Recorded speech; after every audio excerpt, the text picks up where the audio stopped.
The draft decision that would overturn Roe versus Wade prompted California Congresswoman Katie Porter to tweet this: "Not a single justice knows what it is like to be one of the 10 million single parents in America. I do, and I support a woman's right to choose." With us tonight, California Congresswoman Katie Porter. Congresswoman, thank you for joining us. I don't know that people realize this. 60% of women who have abortions are already mothers, and 75% live at or below the poverty line. What would it look like economically if all of these women were required to carry these pregnancies to term? This decision would increase child poverty.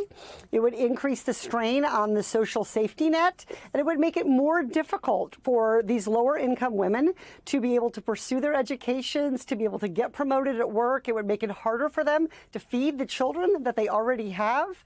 None of us who have been parents or contemplated being parents would doubt for 1 second that pregnancy and parenthood is an economic decision.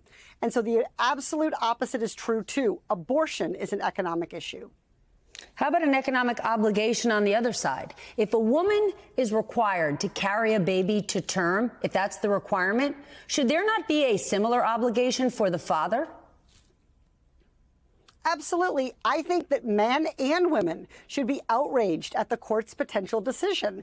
We ought to fully enforce the obligations of both parents to support children. But the most important issue is that nobody is forced to become a parent if they don't want to be. So the fact that so many people are trying to treat this as just a women's issue, it is a women's issue. We're talking about controlling women's bodies. But this decision will have impacts on men, too, who will be asked to pay child support, who will be sued for paternity, and whose lives and economic opportunities will also be fundamentally changed by becoming a parent. Then why aren't we looking at this as an issue for every American and not just women? Is it because it is our bodies? Well, I think there's long been an association that this is a women's issue because the control here that we see of government in women's lives is really different, very disparate than it is in men's lives. No man is going to be forced to have a pregnancy here. Women are going to be forced to have a pregnancy. So we can't eliminate the fact that this is about control of women's bodies, not men's bodies. But this decision is also, when we look at people's lives, not just their bodies, this decision is going to influence and take control of men's lives, too, in terms of making them into parents when they perhaps don't want to be. Does this need to be just a Democratic issue to either block this or do something in Congress? I mean, you've got Republicans all across this country that represent swing districts, Republicans right near you in California, who may have supporters who are pro-business or like a Republican economic agenda. But when it comes to an issue like this could be something that they care an awful lot about.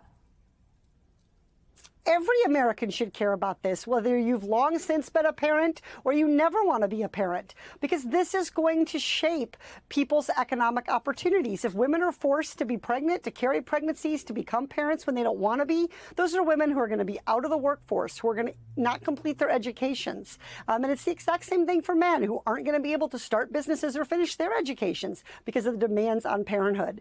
So when we talk about issues like the rising crisis in homelessness, about evictions, as you said earlier, the single best prediction of being evicted is being a parent. The single best predictor of bankruptcy in this country is being a parent of young children. So this is fundamentally going to be an economic issue as well as a social and personal one. So what are you telling your constituents you're going to do about it?